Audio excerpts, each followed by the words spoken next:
Hello friends, स्वागत है आपका मेरे एक और वीडियो में। बात करेंगे मैकबेरी DX सिरप के बारे में। दोस्तों, ये बहुत ही कारगर है ड्राई कफ के लिए, सूखी खांसी के लिए।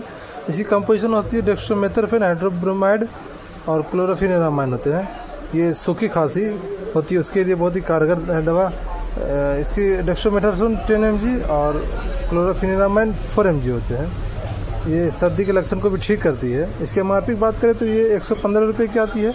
बात करें इसे यूज करने की तो इसे बड़ों के लिए 10 ml 3 बार, सुबह दोपहर शाम, और बच्चों के लिए भी 5 ml दिन में 3 बार, सुबह दोपहर शाम। और ऐसा डॉक्टर की सलाह के अनुसार इसे यूज करें। Thank you.